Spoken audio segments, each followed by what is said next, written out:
날마다 쓰는 나의 신앙일기 TV 데일리 큐티 나무향기입니다.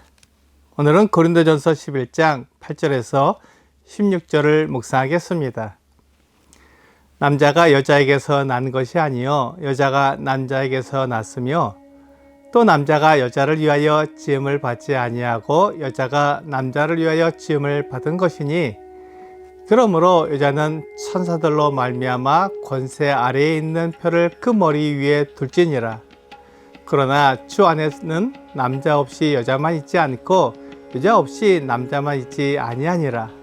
이는 여자가 남자에게서 난 것 같이 남자도 여자로 말미암아 났음이라. 그리고 모든 것은 하나님에게서 났느니라. 너희는 스스로 판단하라. 여자가 머리를 가리지 않고 하나님께 기도하는 것이 마땅하냐? 만일 남자에게 긴 머리가 있으면 자기에게 부끄러움이 되는 것을 본성이 너희에게 가르치지 아니하느냐? 만일 여자가 긴 머리가 있으면 자기에게 영광이 되나니 긴 머리는 가리는 것을 대신하여 주셨기 때문이니라. 논쟁하려는 생각을 가진 자가 있을지라도 우리에게나 하나님의 모든 교회에는 이런 관례가 없느니라.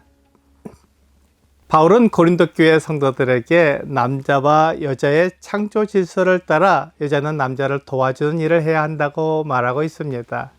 남자가 여자에게서 난 것이 아니요 여자가 남자에게서 났습니다. 창세기 2장 20절부터 23절은 아담이 모든 가축과 공중의 새와 들의 모든 짐승에게 이름을 주니라.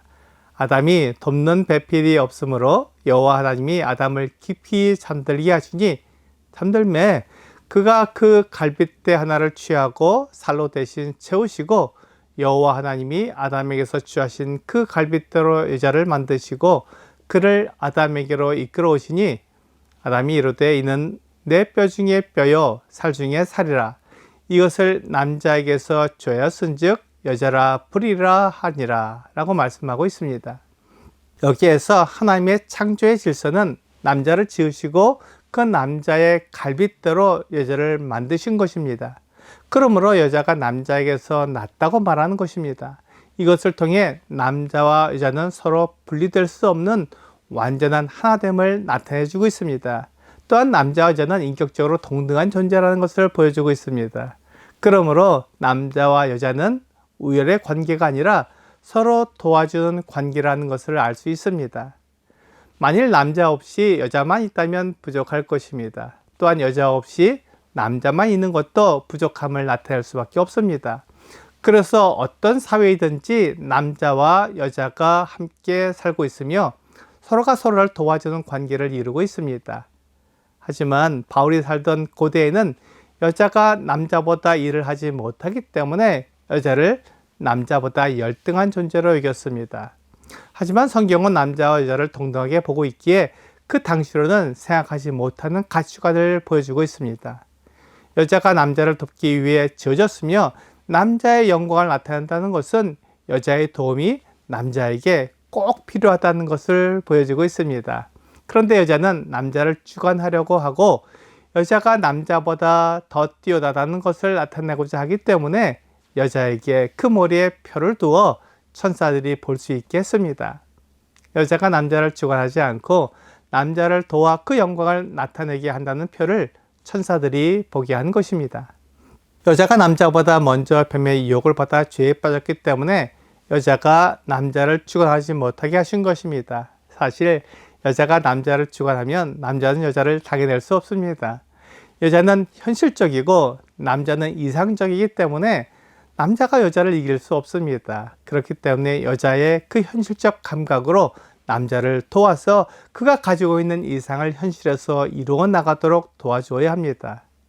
그렇기 때문에 여자가 머리를 가리지 않고 교회에서 하나님께 기도하는 것이 마땅한 일이 되지 않습니다. 여자는 남자를 돕기 위해 존재하는데 남자를 제치고 남자보다 앞서서 행동하는 것은 옳은 일이 아닙니다. 여자를 만드신 하나님의 목적에 맞지 않습니다. 이렇게 목적에 맞지 않게 일을 하게 되면 죄를 지을 수밖에 없고 결국 하나님 없이 자기를 높이려는 모습을 나타내게 됩니다. 이것이 머리를 가리지 않는 여자의 모습입니다.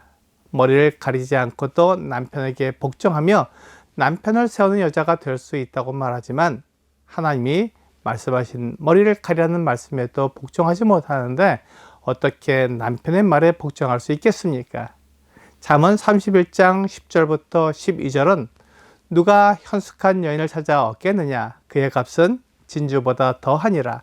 그런 자의 남편의 마음은 그를 믿나니 산업이 핍절하지 아니하겠으며 그런 자는 살아있는 동안에 그의 남편에게 선을 행하고 악을 행하지 아니하느니라 라고 말씀하고 있습니다.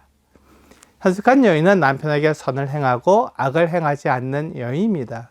그러므로 이 여인은 남편을 세우고 사람들 앞에서 높임을 받도록 자기가 할 일을 충성스럽게 하는 사람이라는 것을 보게 됩니다. 남편이 이런 일을 못하니까 아내가 그 일을 하면서 아내가 남편보다 더 나은 사람이라는 것을 나타내는 것이 아닙니다. 현숙한 아내는 자기가 일을 하면서도 남편을 높이는 사람입니다. 그렇게 되었을 때 남편을 통해 아내가 사랑을 받으며 존귀하게 되는 것입니다. 이 원리를 알아야 하며 그런 질서를 알아야 합니다. 부서의 직원이 좋은 아이디어를 내서 그 부서가 칭찬을 받게 되면 그 부서의 장이 사장에게 상을 받게 됩니다. 좋은 아이디어는 부서의 직원이 냈지만 상은 부서의 장이 받게 됩니다. 그러면 부서의 장은 좋은 아이디어를 낸 직원을 다른 직원들 앞에 세워 칭찬을 해주고 그에게 상을 줍니다.